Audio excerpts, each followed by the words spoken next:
안녕하세요. 안녕하세요. 가을이 왔습니다. 모두들 감기 조심하시고요. 저도 감기가 걸려가지고 호흡이 짧고 기침이 나오고 그러는데 제가 앞에 사연인데 갑자기 사연을 들다가 찬양을 멈추거나 고개를 돌리거나 할 때 놀라지 마시고 제가 바로 기침이 나오거나 그런 부분이니까 열심히 찬양하시라고. 한 주 각자 바쁘게 지냈을 거라고 생각됩니다. 개개인마다 생활이 있고 생활 속에서 과연 주님과 어떤 하루가 되는지 궁금하기도 하고, 지금 저 개인 같은 경우는 좀 반복되는 그런 하루하루 살아가는 게 아닌가 하는 생각이 듭니다. 주님 앞에 좀 똑같은 생각하는 소리는 좀 많이 안 들리는 그래도 주님 앞에 그래도 오늘 하는 만큼 제가 시작할 때 주님이 생각하고 자리는 좀 쓰면서 이렇게 좀 똑똑하게 좀 얘기하고 싶은데 그런 생각이 정리되니까 여러분들도 그 생각조차 안 하는 게 주변에서 함께 주시는 즐거움이 성령님께서 저랑 사는 다시 올바른 길로 인도하시는 노력하시는 것을 그렇습니다. 마음 속에서 아무리 힘들어도 주님이 저랑 함께 있던 것을 잊지 말아주시고 마음을 씻고 날씨를 추워도 기쁜 마음으로 기쁜 찬양으로 앞으로 나아가야 감사하겠습니다.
정말 하나가 되는 거야.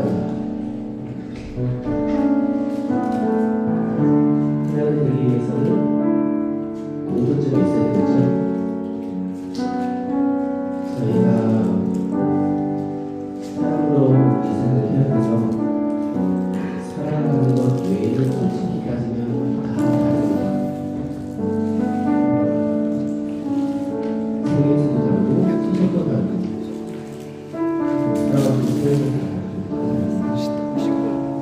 하지만 지금 이 상황을 하나가 함께 하나가 되기 위해서는 공통점이 있어야 되는데 그 공통점 속에서 살아주십니다.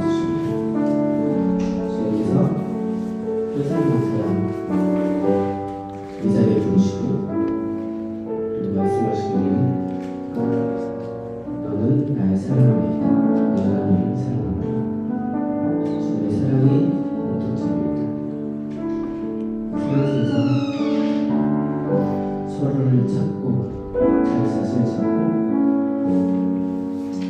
내 공동체를 이루어서 주님 앞에 나아갑니다. 지금 이 시간 제가 기도드릴 때 주님 우리 모든 것을 내려놓고 있는 그대로 나의 모습을 주님께 가시고 주님의 사랑으로 저희를 붙잡아주시고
오늘은 성령 강림 후 25번째 주일입니다.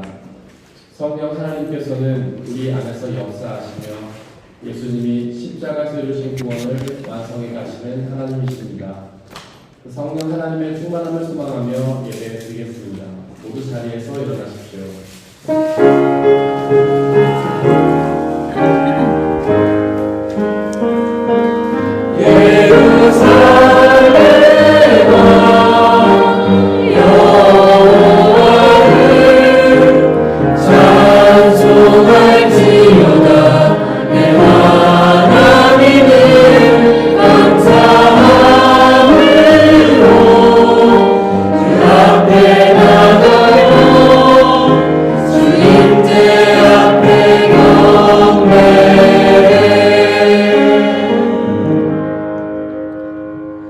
할렐루야, 내 영혼아 주님을 찬양하여라. 내가 평생토록 주님을 찬양하며 내가 살아있는 한 내 하나님을 찬양하겠다. 너희는 힘 있는 고관을 의지하지 말며 구원할 능력이 없는 사람을 의지하지 말아라. 사람은 숨 한 번 끊어지면 흙으로 돌아가니 그가 세운 모든 계획이 바로 그날로 다 사라지고 만다. 야곱의 하나님을 자기의 도우심으로 삼고 자기 하나님이신 주님께 희망을 거는 사람은 복이 있다. 하나님은 영이시니 예배하는 자가 영과 진리로 예배할지니라. 아멘. 사도신경으로 우리의 신앙을 고백하겠습니다. 나는 전능하신 아버지 하나님, 천지의 창조주를 믿습니다. 나는 그의 유일하신 아들, 우리 주 예수 그리스도를 믿습니다. 그는 성령으로 잉태되어 동정녀 마리아에게서 나시고 본디오 빌라도에게 고난을 받아 십자가에 못 박혀 죽으시고 장사된 지 사흘 만에 죽은 자 가운데서 다시 살아나셨으며 하늘에 오르시어 전능하신 아버지 하나님 우편에 앉아 계시다가 거기로부터 살아있는 자와 죽은 자를 심판하러 오십니다. 나는 성령을 믿으며 거룩한 공교회와 성도의 교제와 죄를 용서받는 것과 몸의 부활과 영생을 믿습니다. 아멘.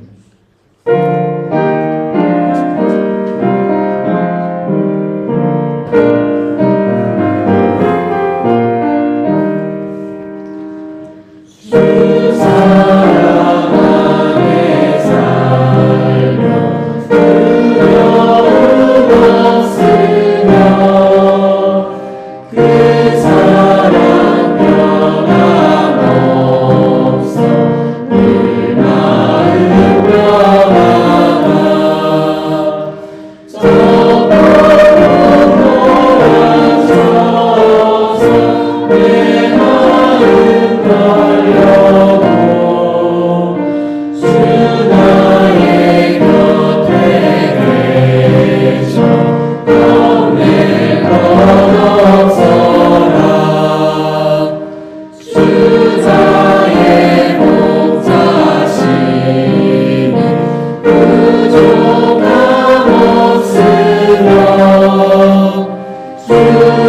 인도하는 대로 늘 따라가리라. 그 지혜 나를 깨쳐 내 앞길 밝히니 나 주의 길을 따라 주 함께 살리라. 저 넓고 푸른 들판 내 앞에 열리고 그 검은 푸른 덕천 새하늘 보인다. 끝없는 나의 소망 저 하나 생명길 성모에 되신 주님 늘 함께 하소서.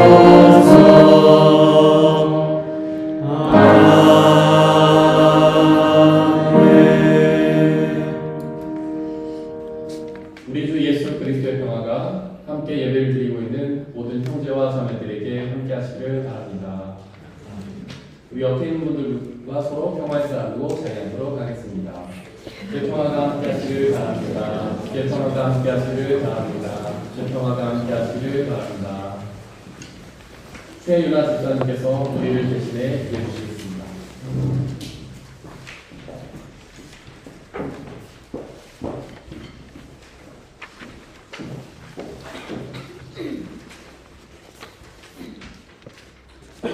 오늘이라는 하루를 다시 허락하시고 우리의 마음과 몸이 하나님을 예배하는 이 시간을 감사합니다. 각자 주어진 시간과 장소에서 일상을 살아내며 온 일상에 하나님을 구석구석 찬양하는 시간들이었음을 고백합니다. 우리의 본거지가 죄인에서 예수님의 십자가 사랑으로 자녀되신 분이 오늘을 사랑하게 하심을 잊지 않기를 소망합니다. 우리의 영혼이 늘 하나님 안에서 안전함을 느끼고 그 사랑으로 우리 서로가 평온함을 끼치며 살아가기를 원합니다. 받은 사랑과 우리에게 지금 있는 것들을 주위와 함께 나누고 더불어 사는 하나님 나라의 삶을 닮아가기를 소망합니다. 이 시간을 통해 하나님이 우리를 사랑하는 방식을 알고 몸과 마음이 지친 영혼들에게 실망한 물가와 힘이 되시는 여호와를 느낄 수 있는 귀한 시간이 될 수 있도록 함께해 주실 것을 기도합니다. 이제 말씀으로 이 시간을 섬겨주시는 목사님의 입술과 생각을 지키시고 성령이 함께해 주셔서 전하는 자와 듣는 자에게 말씀이 살아있음을 알게 해주시기를 원합니다. 어린 태아에서부터 작년에 이르기까지 여기 이 시간 모인 주님의 자녀들을 기억하시고 하나님을 찬양하는 복된 주의를 통해 일상을 살아낼 힘과 사랑을 함께 주세요. 언제나 우리를 사랑 안에서 돌보시고 실수 없으신 손길 가운데 이끄시는 하나님을 믿습니다. 그 사랑 안에서 살아가며 허락된 것들에 감사하고 당신의 복됨으로 메꾸시는 우리의 미래를 기대합니다. 사랑합니다. 하나님 예수님의 이름으로 기도합니다. 아멘.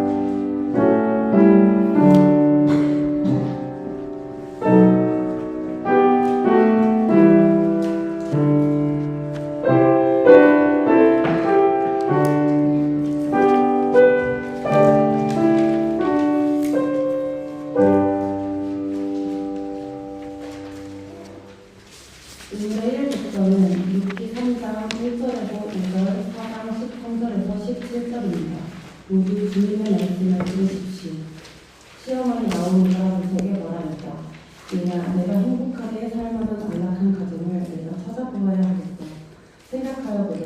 우리의 친족 가운데에 보아스라는 사람이 있지 않느냐. 내가 요즘 그 집 여자들과 함께 일하고 있다. 잘 들어보아라. 오늘 밤에 그가 타작마당에 우리를 까부를 것이다. 너는 목욕을 하고 향수를 바르고 고운 옷으로 몸을 단장하면서 타작마당으로 내려가거라. 그 사람이 먹고 마시기를 마칠 때까지 너는 그가 눈치채지 못하도록 조심하여야 한다. 그가 잠자리에 들 때에 너는 그가 눕는 자리를 잘 보아두었다가 다가가서 그의 발치를 들치고 누워라. 그러면 그가 너의 할 일을 일러줄 것이다. 롯이 시어머니에게 대답하였다. 어머님께서 일러주신 대로 다 하겠습니다. 보아스는 롯을 아내로 맞이하였다. 그 여인이 자기 아내가 되자 그는 그 여인과 동침하였다. 주님께서 그 여인을 보살피시니 그가 임신하여 아들을 낳았다. 그러자 이웃 여인들이 나오미에게 말하였다. 주님께 찬양을 드립니다. 주님께서는 오늘 이 집에 자손을 주셔서 대가 끊어지지 않게 하셨습니다. 그의 이름이 이스라엘에서 늘 길이어지기를 바랍니다. 시어머니를 사랑하는 며느리, 아들 7보다도 더 나은 며느리가 아기를 낳아주었으니 그 아기가 그대에게 생기를 되찾아 줄 것이며 늙음하게 그대를 돌보아 줄 것입니다. 나오미가 그 아기를 받아 자기 품에 안고 어머니 노릇을 하였다. 이웃 여인들이 그 아기에게 이름을 지어주면서 나오미가 아들을 보았다 하고 환호하였다. 그들은 그 아기의 이름을 오벳이라고 하였다. 그가 바로 이새의 아버지요 다윗의 할아버지이다. 이것은 거룩하신 하나님의 말씀입니다.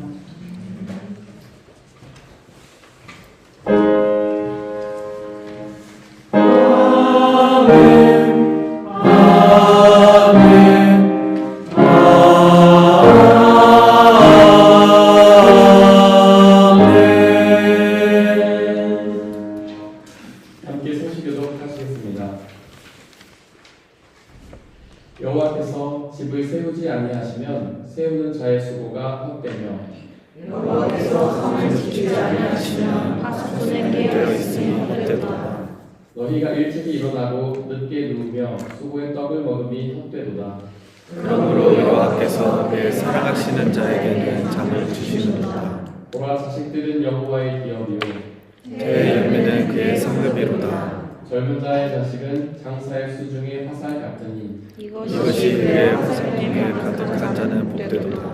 그들이 성문에서 그들의 원수와 상관할 때에 수치를 당하지 아니하리로다. 아멘.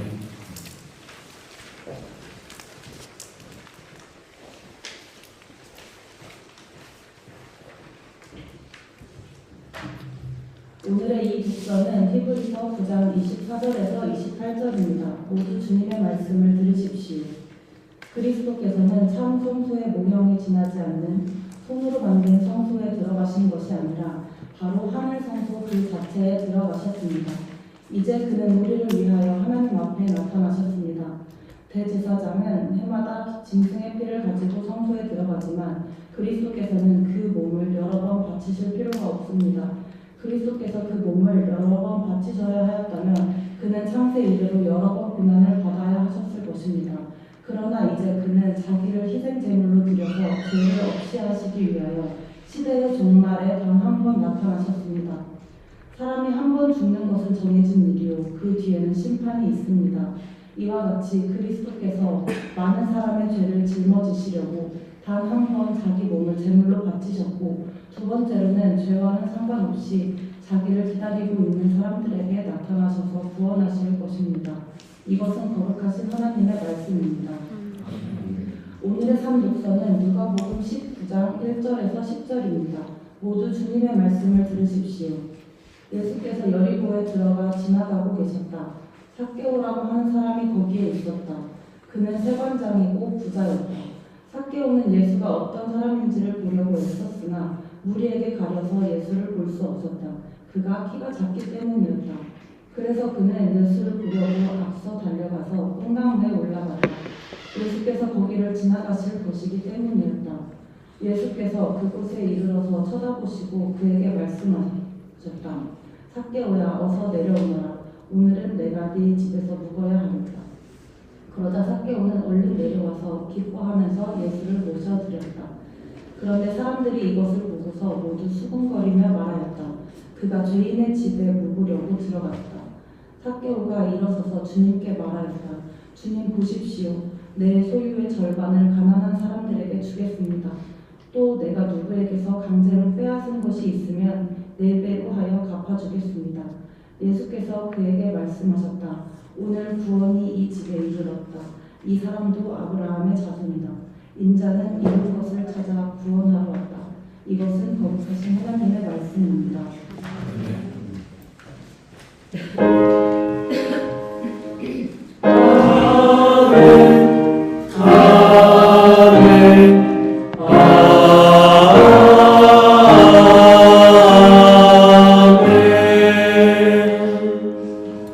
한정수 목사님께서 말씀 전해주시겠습니다.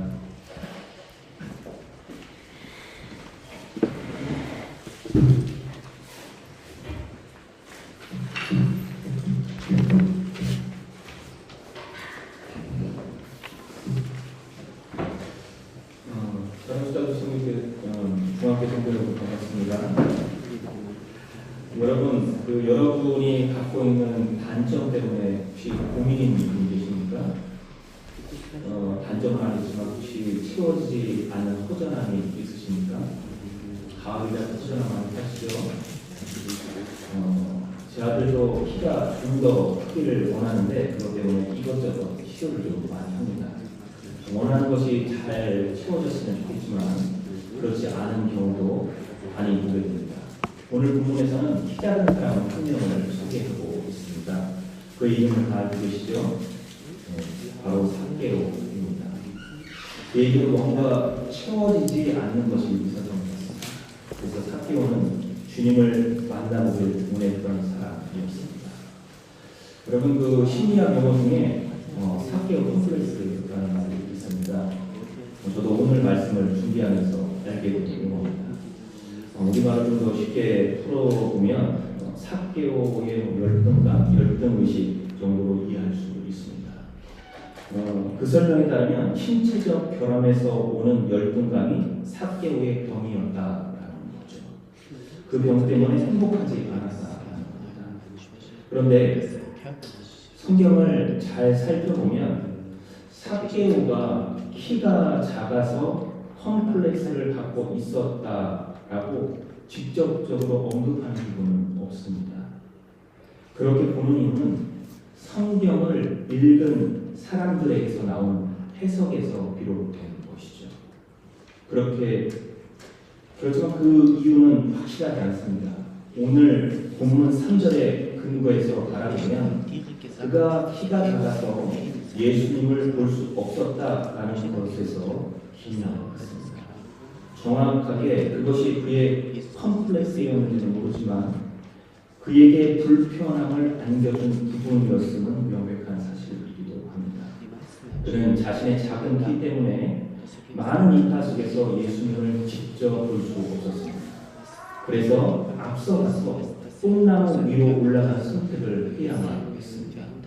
어떻게 보면 그가 작은 키를 활용해서 오히려 예수님을 만나는 계기를 만들었다고 보아도 무리가 없어 보입니다. 디스크 행동 유형 검사라는 것이 있습니다. 좀 전문적인 용어가 많이 나오죠. 좀 그렇습니다. 요즘은 모르겠는데 예전에는 기업에서 직원들의 사회관계 혹은 그 대인관계를 파악하기 위해서 시행했던 검사가 이 디스크 행동 검사였습니다. 요즘 많이 알려진 MBTI 아시죠? MBTI 성격 유형 검사하고 비슷한 형태의 검사입니다. 그런데 이런 것들을 왜 하는 줄 아십니까? 자신의 사고와 행동에 대한 장단점을 미리 알고 사회관계나 대인관계를 보다 효율적으로 형성하기 위해서 하는 겁니다. 이제는 많이 보편화되어 있어서 대부분의 사람들이 호기심에서라도 이 검사를 하곤 합니다. 장점도 나오고 단점도 드러납니다. 거기서 드러난 자신의 단점만을 바라본다면 사람들은 아무것도 할 수 없습니다. 장단점을 함께 봐야지만 그것의 적절한 유기적 관계를 잘 이해하고 활용할 수 있기 때문에 그렇습니다. 장점과 단점이 어우러져 있는 모습이 지금 우리의 행동 패턴이고 우리 자체라는 거죠. 그러한 행동 패턴을 잘 이해하면서 각자 자신이 놓여있는 상황과 관계 속에서 보다 나은 결과를 이끌어낼 수 있다라는 겁니다. 그렇다면 여기서 질문을 해볼 수 있죠.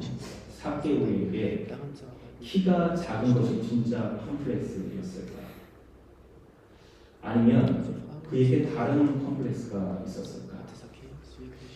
아마도 그가 사회적으로 성공한 사람이었음에도 불구하고 사람들의 경멸적인 시선에서 자유롭지 못했다는 것 때문에 많은 스트레스를 받았을 겁니다.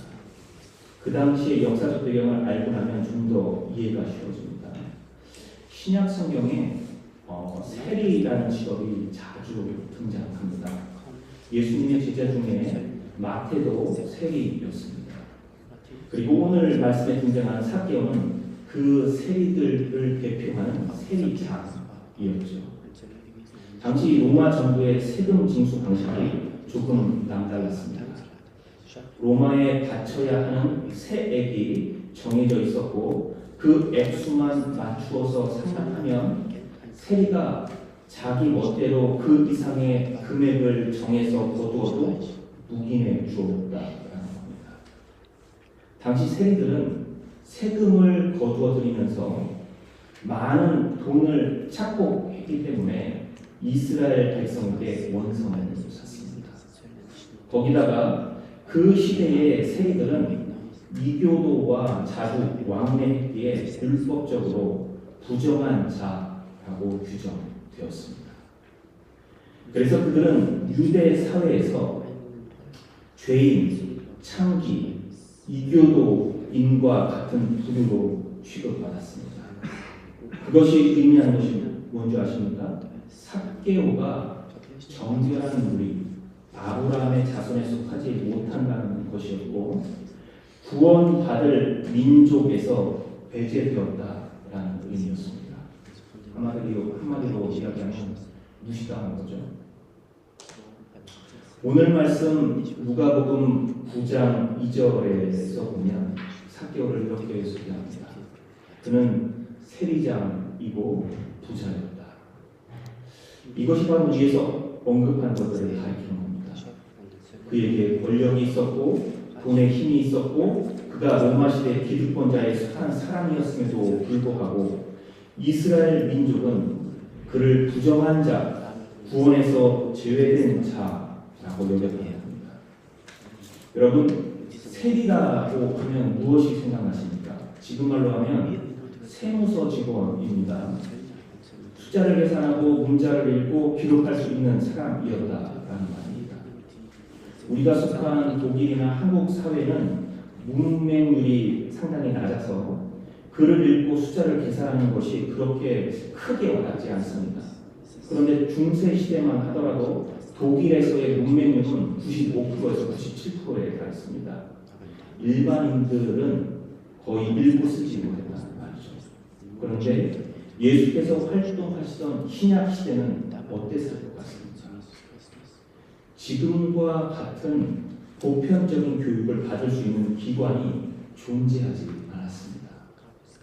당시에 글자를 배우고 숫자를 계산하는 것은 나름 재정적인 여유가 있거나 그것을 누릴 수 있는 특권층에게나 가능한 기회였다라는 이야기입니다. 거기에 더해서 특별히 오늘 말씀은 삭개오를 직접적으로 지적하면서 세리장이라고 말합니다. 그는 엘리트 교육을 받아서 가장 높은 자리, 세리장까지 올라갔던 사람이었다는 것이죠. 그의 직업을 통해서 부를 축적했던지 아니면 갖고 있었던 재산이 원래 많았던지 거기에 덧붙여서 그를 향해 부자였다라고 이야기하고 있습니다. 다른 사람이 뭐라든지 간에 나름 잘나가는 위치에 있었던 사람이었습니다. 그런 측면에서 바라보면 세리장이었던 삭개오는 많은 부를 축적하고 그로부터 얻은 풍족한 삶을 누릴 수는 있었겠지만 주변의 따가운 시선은 피해갈 수 없었다라는 겁니다. 사람들의 마음을 자신을 향한 시선을 그리고 오랫동안 형성되어진 이스라엘의 전통을 어떻게 하지 못하는 한계는 그에게 심리적인 위축이나 많은 스트레스를 주었다는 이야기입니다. 이런 배경을 갖고 있는 삭개오에게 예수님의 등장은 어떤 의미로 다가왔겠습니까? 나름대로 호기심을 충족시키려는 계기가 되었을 겁니다. 예수님이 나와 다른 게 뭔가라는 의구심에서 시작되었을 수도 있고, 순수하게 많은 사람들이 그렇게 칭송하는 예수님을 보고 싶었을 수도 있습니다. 거기다가 조금이라도 흠을 잡을 수 있다면 그것도 그것대로 자기 만족의 기회로 삼을 수도 있었을 겁니다. 그런 의도를 갖고 예수님을 보려 했던 삭개오에게 그의 계획을 넘어서는 일이 오늘 말씀에서 벌어진 겁니다. 여러분, 세상에서 나름 성공한 사람들 본 적 있으시죠? 자신감이 뚱뚱이죠. 어깨가 이만큼 올라가 있고 콧대가 높고 자존감이 상당히 높습니다. 그렇다고 그것을 막 겉으로 표현하느냐, 그런 사람도 있을 수 있지만 그렇지 않은 사람들도 있습니다. 그런데 사람이 아무리 똑똑해도 그 이상을 넘어서는 일들을 겪게 되면 어떨 것 같습니까? 당황하고 실수하죠. 특별히 똑똑한 사람일수록, 성공할 사람일수록 그 상황은 더 심각하게 받아들여집니다. 어떻게 할지 몰라서 안절부절합니다. 그런 일이 삭개오에게 벌어진 겁니다. 개인의 탁월함을 넘어서는 하나님의 계획이 삭개오에게 지금 들이닥치고 있는 겁니다. 그것이 오늘 말씀이 우리에게 들려주고자 하는 메시지입니다. 그것을 같이 살펴보면서 우리의 생각과 행동을 뛰어넘는 하나님의 그 뜻을 찰나의 순간이나마 조금 이해했으면 좋겠습니다. 그런 면에서 좀 더 포괄적인 예수님의 상황을 살펴볼 필요가 있습니다. 그것이 뭐냐면, 삭개오의 이야기가 예수님이 예루살렘에 들어가기 전에 상황과 맞물려 있다는 겁니다. 누가복음 18장 31절 이하에서 예수님이 이런 말씀을 하십니다. 인자가 이방 사람들에게 넘어가고 조롱을 받고 모욕을 당하고 침뱉음을 당할 것이다. 그들은 채찍질한 뒤에 그를 죽일 것이다. 그러나 그는 사흘째 되는 날에 살아날 것이다. 이것을 예수님의 고난 선포라고 표현하는데, 그가 이방인에게 넘겨져서 고난받고 죽으신 후에 다시 부활한다라는 내용입니다. 그런데 누가복음 18장 34절에서 예수님을 따르던 제자들은 그의 말을 전혀 이해하지 못했습니다. 예수님의 고난과 죽음을 수긍하지 못합니다. 그들에게 뿌리 깊게 박혀있는 메시아 사상 때문에 그런 건데, 그것이 어떤 것을 아십니까? 메시아가 나타나서 그들의 적을 물리치고 승리할 건데, 다윗 족속, 곧 그들의 나라를 완벽하게 회복할 것이다 라는 생각이 그 사상이었습니다. 그 사상을 예수님에게 대입하고 있던 사람들이 지금 예수님께서 말씀하시는 고난과 죽음에 대한 이야기를 듣고 이해할 수 있었겠습니까? 그런 부정적인 말을 이해하려고 하지도 않았고, 어린 짐작으로 알고 있더라도 수용하지 못했습니다. 왜냐하면 그들이 지금까지 유지했던 그 사고체계를 손들이채 무너뜨려야 하는 상황에 직면했기 때문입니다. 그건 단순히 개인의 이념을 부정하는 것을 넘어서서 수백여 년 동안 이어져 왔던 이스라엘 민족이 갖고 있던 메시아 사상, 적을 물리치고 이스라엘을 구원하고 다윗 왕국을 다시 회복할 것이라는 그 사상을 포기하는 것과 같았기에 그들은 예수님의 말씀을 받아들일 수 없었던 겁니다. 그런데 이 이야기를 하고 예루살렘으로 올라가던 예수님과 주변 사람들에게 발생한 사건들이 무엇인 줄 아십니까? 소경의 문을 뜨게 한 사건. 그리고 오늘 보면 죄인으로 인식되었던 삭개오가 구원받는 사건이 그 경우에서 벌어집니다. 그들은 당시에 부정적으로 인식되었던 사람들이었는데 예수님 때문에 구원의 울타리로 들어오게 되었다는 것입니다. 눈이 먼 소경은 부정해서 하나님의 집에 들일 수 없는 사람인데 그가 눈을 떠서 그 부정했던 것이 없어지고 더 이상 부정한 사람이 되지 않게 되었다. 그리고 나서 예수님은 18장 42절에 이렇게 말씀하고 있습니다. 너의 눈이 고침 받았다가 아니라 네 믿음이 너를 구원하였다. 마찬가지로 오늘 말씀에 등장하는 삭개오의 이야기에서도 그런 상황이 연출되고 있습니다. 이스라엘 민족에게 부정한 자로 낙인 찍힌 세리 삭개오에게 예수님은 19장 8절에서 이렇게 선포합니다. 오늘 구원이 이 집에 이르렀다. 여러분 여기서 뭔가 느끼는 것이 없으십니까? 없을 수 있죠. 제가 이해를 돕기 위해서 이야기를 하나 더 하겠습니다. 삭개오 이야기 다음에 누가복음 19장 11절에서 28절에 문화에 대한 비유가 기록되어 있습니다. 이게 뭐냐면 여러분 잘 아시는 달란트 비유와 비슷한 비유가 이 누가복음에 기록되어 있습니다. 그런데 달란트 비유와 이 문화 비유는 전혀 다른 이야기를 하고 있는 겁니다. 그 비유도 앞에서 나왔던 상황과 비슷한 상황을 연출하고 있는 겁니다. 그 비유를 통해서 이스라엘 민족이 갖고 있던 희망 사항을 완전히 뒤집어 버리고 있는 거죠. 다시 말하면 그런 구원은 없다. 예수 그리스도가 가는 길은 고난과 십자가의 길이고 그것을 통해서만이 구원이 이루어진다는 것을 이 비유에서 이어나가고 있는 겁니다.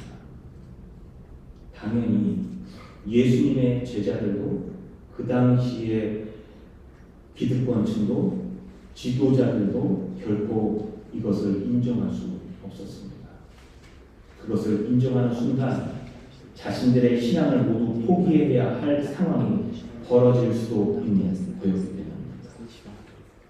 거기에 더해서 진짜로 예수님이 고난받고 십자가에 죽는다면 지금까지 모든 것을 포기하고 예수님을 따라왔던 자신들은 아무 이득도 얻지 못할 것이라는 비관적인 위기 의식 속에서 그 말씀을 따르지 못한 겁니다. 당연히 그 당시 사람들은 그리고 제자들은 그런 예수님의 고난 선포를 인정할 수 없었습니다. 그런 제자들의 생각과 행동에 찬물을 끼얹는 말씀이 바로 위에 언급된 일련의 사건들과 이 문화 비유입니다. 그 속에 이 삭개오와의 만남이 들어가는 겁니다. 오늘 말씀 2절에서 삭개오를 세리장이면서 부자라고 정의한다고 했었죠. 사회적으로 성공했지만 이스라엘 사람들에게는 인정받지 못한 부정한 자였습니다. 이스라엘 민족에게 그는 하나님 나라에 속하지 못한 사람, 아브라함의 자녀에 들지 못한 사람이었다. 참 아이러니한 뭔지 아십니까? 삭개오라는 이름의 뜻입니다. 그 의미가 뭐냐면 결백, 순결이라는 의미에서 온다. 그런데 그의 삶은 결백하거나 순결하지 않죠. 그는 이스라엘 백성들이 부정하다는 세리의 장으로서 일했습니다. 그러한 삭개오의 입장에서 보면 3절에서 예수님이 어떤 사람인지 보고자 했다는 표현은 나름 의미 있게 다가옵니다.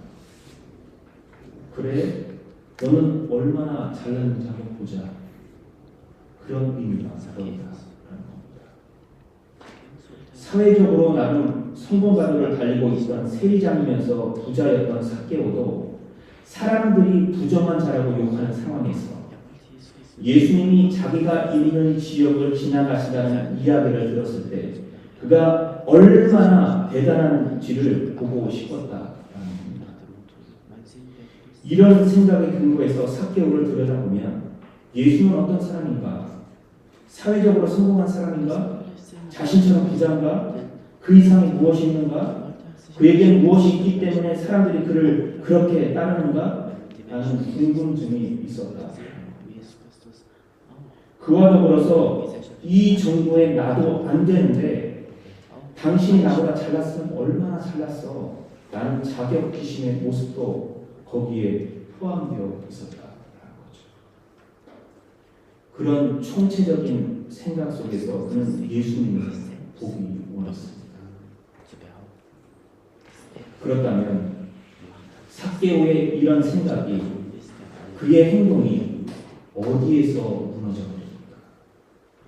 어디에서 바뀌어 버립니까? 바로 5절 말씀. 삭개오야, 오늘은 내가 너의 집에서 묵어야 하겠다 라는 표현에서 말씀하고 있습니다. 당시에 전통과 관습을 깨는 예수님의 행동에서 삭개오의 고정관념도 무너져 버리는 겁니다. 다른 사람은 다 안 된다고 했는데 예수님은 괜찮아 라고 말하고 있는 것입니다. 세리를 죄인으로 여기고 이스라엘 공동체에 속하지 못하는 사람으로 취급하는 통토에서 예수님의 이런 즉각적인 행동은 앞에서 예수님이 어떤 사람인지 보고자 했던 삭개오에게 커다란 충격으로 다가오는 겁니다. 예수님의 주변에 있던 사람들은 어떤 생각을 했겠습니까? 그들도 이런 행동에 동의했겠습니까? 그들은 예수님의 이런 모습을 결코 인정하지 않았죠. 인정하기 싫은 거였죠. 그렇지 않으면 그들이 갖고 있던 하나님 나라에 대한 생각, 구원에 대한 개념이 그리고 역사와 전통을 갖고 유지해 왔던 관습이 모두 무너지는 건데 쉽게 인정할 수 없을 겁니다. 아니 이스라엘 사람들에게 그런 모습이 인정되는 것은 불가능한 것이나 마찬가지라는 이유입니다. 그래서 그들은 예수님의 이런 돌발 행동에 대해서 이렇게 표현합니다. 그가 죄인의 집에 묵으려고 들어갔다.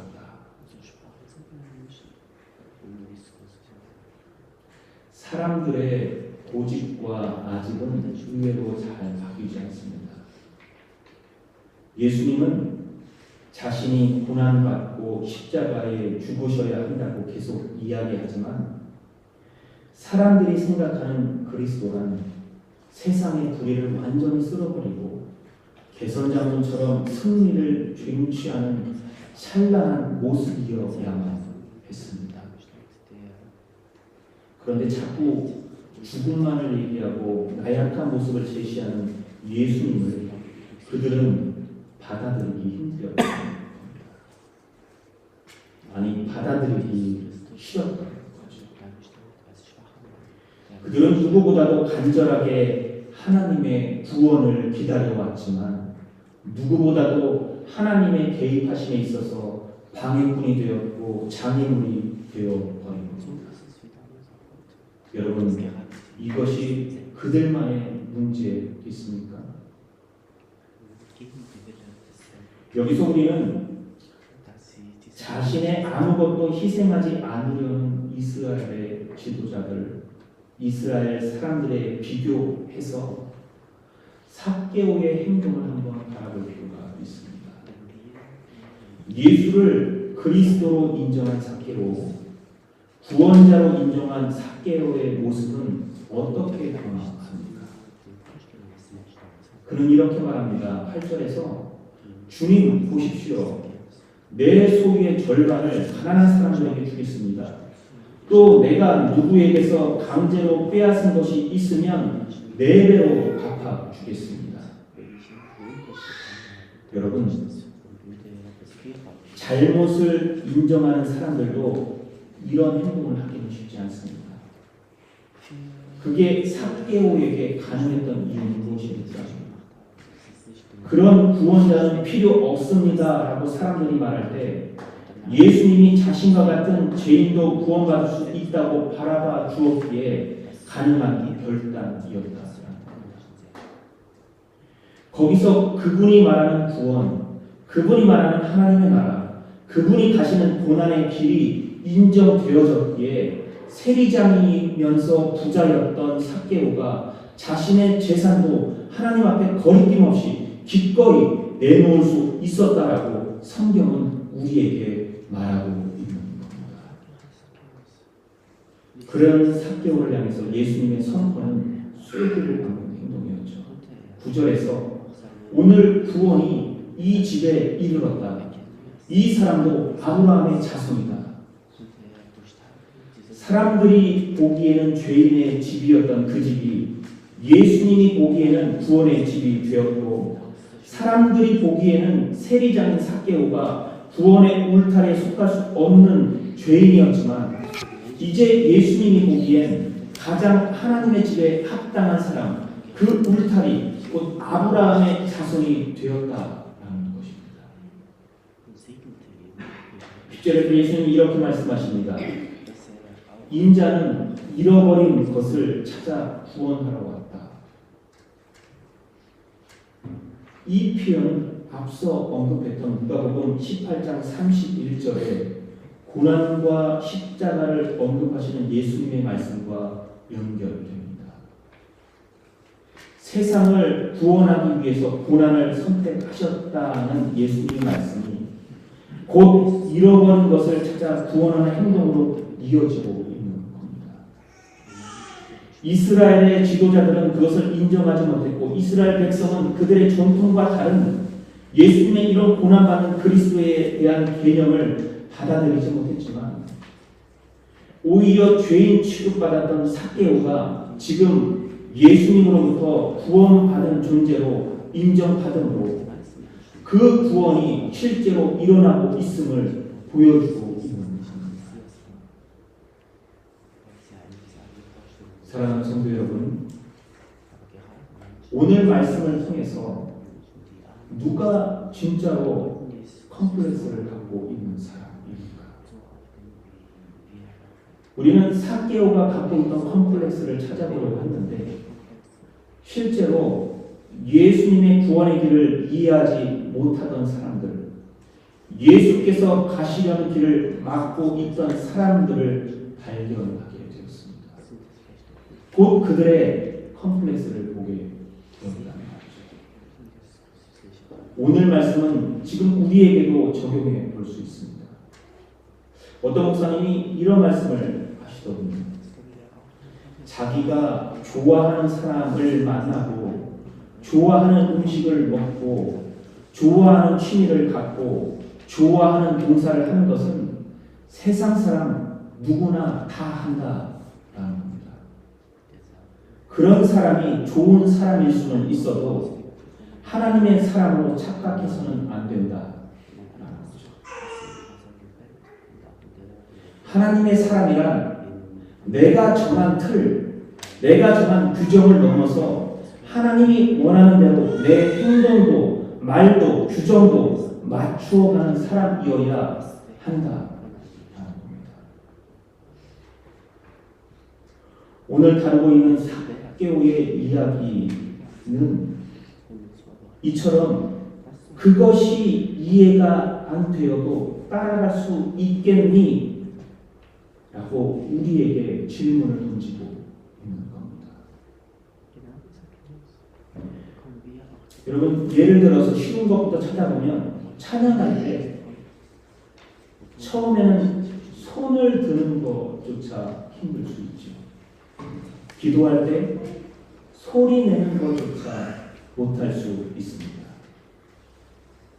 옆 사람과 인사하는 것이 어색할 수 있습니다.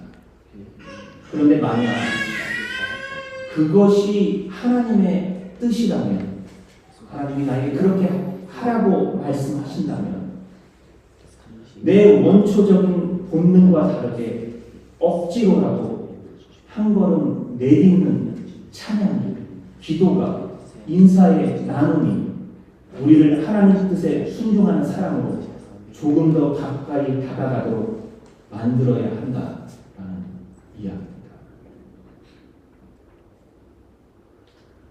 사랑하는 성도 여러분, 오늘 말씀에서 우리는 다음과 같은 사실을 알 수 있습니다. 예수님을 이해하지 못했던 사람들, 그들이 예수님의 고난의 길을 방해하는 장애물이었고, 그들이 갖고 있던 생각이 그들을 하나님 앞에 순종하지 못하도록 만드는 컴플렉스였다라는 것이죠. 삭개오의 모습은 오히려 그들과 대비되어서 그 컴플렉스를 극복한 좋은 일을 우리에게 제시해주고 있는 겁니다. 여러분, 현재 우리 자신을 가로막고 있는 고정관념은 무엇입니까? 우리가 하나님 앞에 나아가지 못하게 하는 장애물은 무엇입니까? 내가 갖고 있는 선입견, 고집, 내가 갖고 있는 사고치계가 혹시나 하나님과 우리를 방해하는 장애물이지는 않습니까? 오늘 삭개오를 통한 예수 그리스도의 말씀이 우리에게도 동일하게 구원의 말씀으로 들려져서 우리의 생각과 행동의 변화를 일으키는 말씀 되기를 주님의 이름으로 축복합니다. 그것을 통해서 한 걸음 주님 앞에 다가가기를 주님의 이름으로 다시 한번 축복합니다. 기도하겠습니다. 하나님, 오늘 삭개오에게 나타난 예수 그리스도를 통해서 주님의 뜻을 살펴보았습니다. 예수님을 이해하지 못했던 사람들, 그들이 예수님의 고난의 길을 방해하는 장애물이 되었고, 그들이 갖고 있던 생각이 그들을 하나님 앞에 순종하지 못하도록 만드는 컴플렉스였습니다. 혹시나 우리는 우리가 갖고 있는 고정관념과 선입견과 고집과 사고치계가 우리가 하나님 앞에 나아가지 못하도록 우리 자신을 막고 있지 않은지 우리 스스로를 돌아보게 하여 주시옵소서. 삭개오의 모습을 통해서 예수 그리스도가 만들어가는 그 고난과 십자가의 구원의 역사를 우리도 동참하게 우리의 삶을 이끌어가 주시옵소서. 감사드립니다. 예수 그리스도의 이름으로 기도드립니다. 아멘.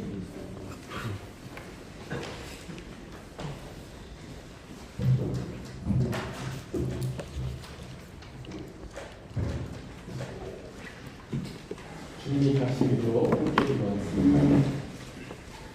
하늘에 주신 우리 아버지, 아버지의 이름을 거룩하게 하시며 아버지의 나라가 오게 하시며 아버지의 뜻이 하늘에서 같이 땅에서도 이루어지게 하소서. 오늘 우리에게 일용할 양식을 주시고 우리가 우리에게 잘못한 사람을 용서해 준 것 같이 우리 죄를 용서해 주시고 우리를 시험에 빠지지 않게 하시고 악에서 구하소서. 나라와 권능과 영광이 영원히 아버지의 것입니다. 아멘.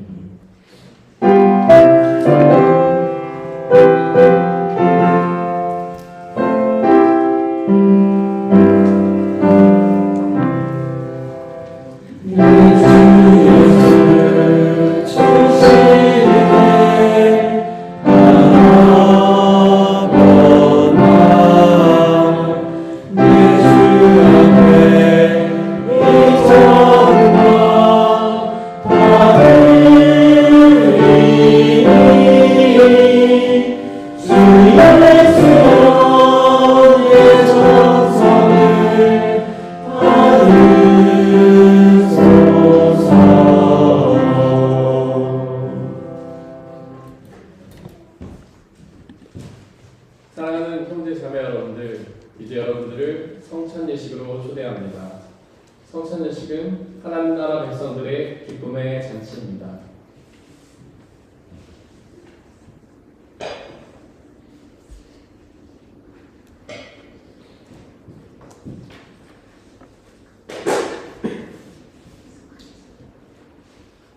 우리 주 예수 그리스도께서 잡히시던 날 밤에 제자들을 모으시고는 빵을 떼사 하늘을 우러러 감사를 드리신 후에 나눠주시며 말씀하시기를 받아 먹으라. 이것은 너희에게 주는 내 몸이니라. 이것을 행하여 나를 기억하라.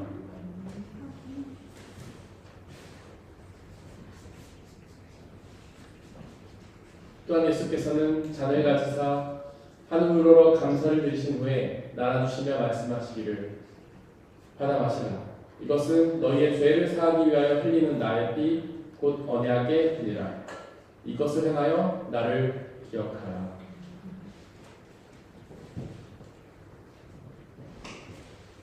우리의 아버지 되시는 하나님, 이 시간 간절히 기도하오니 당신의 영이신 성령 하나님을 이 빵과 포도주에 보내주시사 우리가 이것을 먹고 마실 때마다 주께서 살아계셔서 우리와 함께 계심을 기억하고 믿게 하여 주옵소서. 또한 예수 그리스도라는 이 한 빵과 피를 나눠 먹는 모든 사람들이 주님 안에 한 형제요 자매임을 기억하고 믿게 하여 주옵소서. 또한 주님이 다시 오시는 그날까지 이것을 행하며 그날에 이루어질 하나님 나라와 영원한 생명을 소망하게 하여 주옵소서. 이 시간 우리 주님께서는 저와 여러분들을 주님의 식탁으로 초대하십니다. 우리 함께 주님의 몸과 피를 먹고 마시도록 하겠습니다. 성찬에 참여하기를 원하시는 분들은 자리에서 일어나 주십시오.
중보의 기도를 드리겠습니다.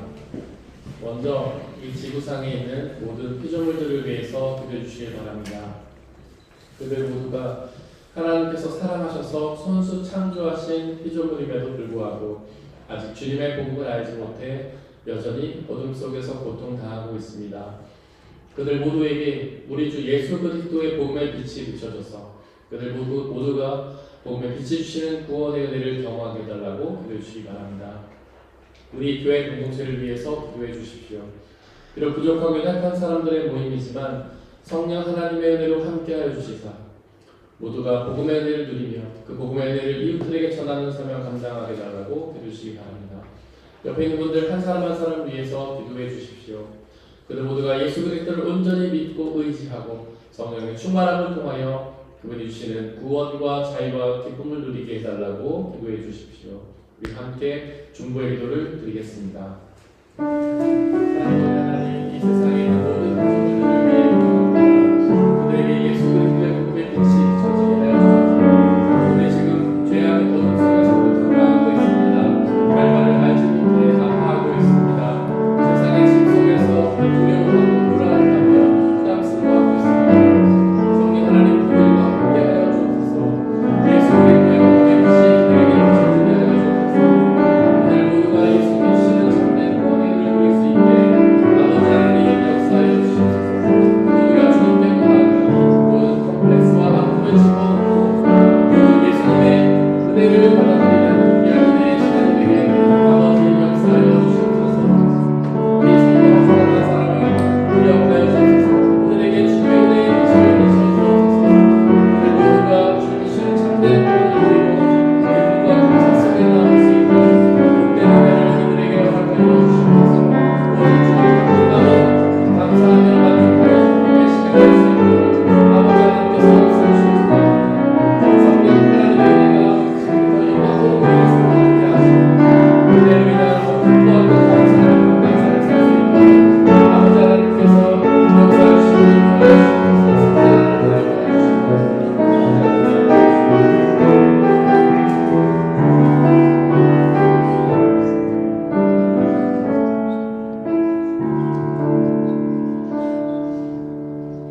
우리 주 예수 그리스도여, 우리의 구원의 희망과 참된 기쁨과 평안의 근원은 오직 당신뿐임을 고백합니다. 세상을 향한 관심들, 주님이 아는 곳에 두었던 모든 마음들 다 내려놓고 주 예수 그리스도께로 돌아가길 원하오니 성령 하나님 우리를 예수께로 인도하여 주옵소서. 오직 주 예수 그리스도께 나아가 그분이 주시는 참된 구원과 참된 기쁨과 참된 평화를 누리는 복된 은혜를 우리에게 허락하여 주옵소서.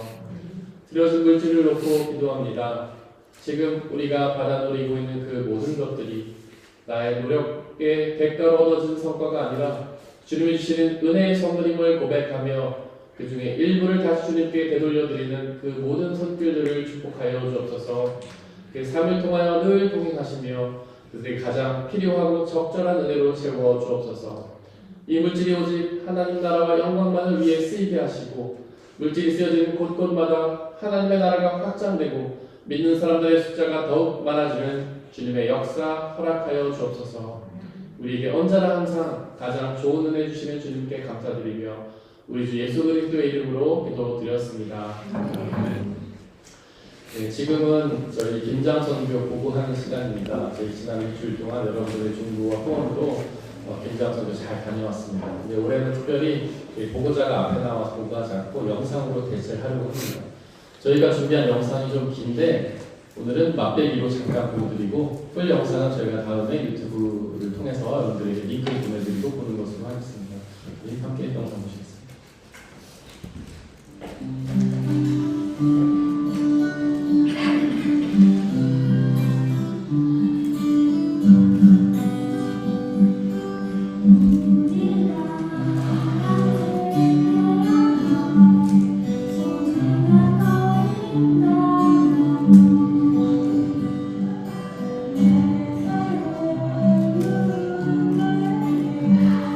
나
맞춰가는 게 참 행복인 것 같아요. 다르지만 같이 같은 호흡으로 같이 발을 맞춰가는 것, 이게 하나님 우리에게 기대하시는 그런 행복이 아닐까 생각합니다. 이렇게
계속 담으세요.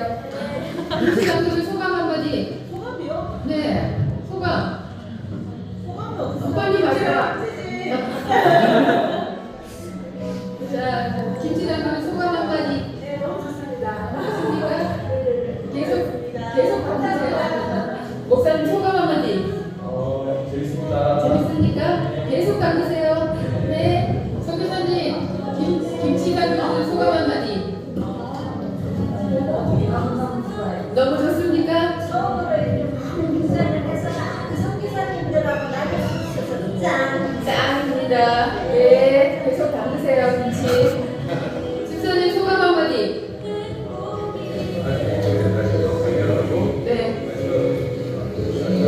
네, 너무 잘 어울리세요. 계속 김치 담으세요. 네, 파이팅. 가진 것이 적어도 감사하며 사는 삶, 내게 주신 작은 힘 나눠주며 사는 이것이 나의 삶의 행복이라고. 이것이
올해도 여러분들의 중보 덕분에 참 은혜로운 선교였고요. 나머지 또 영상 댓글 버전 올려드릴 테니까 그때 확인하시고 또 은혜 나누셨으면 좋겠습니다. 우리 예수님의 이름으로 예배에 참석하신 모든 분들을 진심으로 환영합니다. 우리 옆에 있는 분들 박수로 환영합니다.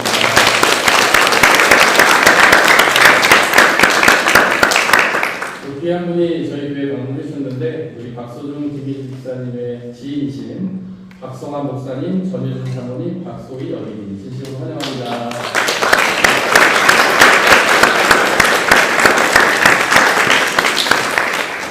우리 지현민 집사님 한국 잘 다녀오셨습니다. 환영합니다. 우리 주보에 있는 말씀 함께 읽겠습니다. 그리고 맨 뒷면에 보시면 말씀이 두 개가 있는데요. 위에 있는 말씀 지난주 한 주 동안 묵상했던 말씀 함께 읽겠습니다. 시작. 그의 마음속에 하나님의 법이 있으니 그의 발걸음이 흔들리지 않는다. 시편 37편 31절 말씀. 아멘. 우리 한 주 동안 묵상의 말씀 함께 읽겠습니다. 시작. 마지막으로 형제자매 여러분, 무엇이든지 참된 것과 무엇이든지 경건한 것과 무엇이든지 옳은 것과 무엇이든지 선한 것과 무엇이든 사랑스러운 것과 무엇이든지 영예로운 것과 또 덕이 되고 칭찬할 만한 것이면 이 모든 것을 생각하십시오. 빌립보서 4장 8절 말씀. 아멘. 예배 후에는 세 가족 모임이 있습니다. 공문영, 김혜령, 백신, 정혜성, 홍지우 이분들은 지하에 창고 옆방에서 세 가족 모임을 하겠습니다. 그리고 캘리그라피는 지하 계단 내려가자마자 오른편 어린이부 예배실에서 하고요. 특별히 오늘은 어미 안수 집사님 비롯한 6명의 도우미분들이 붕어빵을 만들어서 판매합니다. 이 수익금은 모두 선교 후원금으로 쓰이게 됩니다. 오늘로 예정된 장년부 모임, 청년부 가진 모임은 독일교회 예배 관계로 쉽니다. 독일교회가 오후에 예배 드리기 때문에 이 장소를 늦어도 한 3시 반 정도까지는 제가 비워줘야 되기 때문에 그렇습니다. 다음 주는 교회 창립 37주년 기념 예배로 드리고요. 양육반 수료식과 식사교제가 있는데 특별히 식사교제는 우리 김치혜 목사님 가정에서 공개해 주십니다. 그리고 생일축구와 동료위원회 모이고 있습니다. 찬양팀에 들어가기 원하시는 분들은 찬양팀장에게 문의해 주시기 바라고요. 다음 주 한 주 동안 성서번역 선교회 부동환 목사님, 목포 산정동교회 김성준 목사님께서 중보해 주시기 바랍니다. 다 함께 일어나셔서 196장 3절 생각하겠습니다.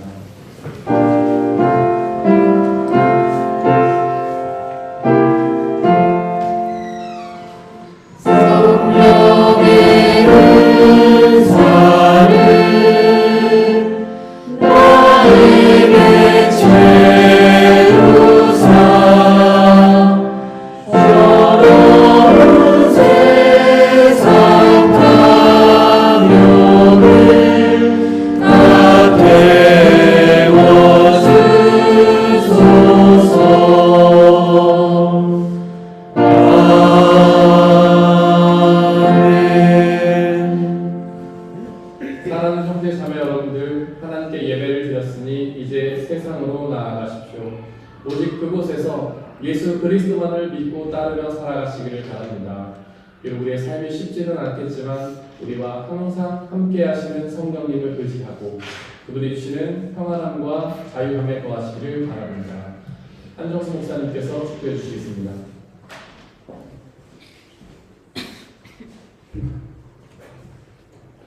기도하겠습니다.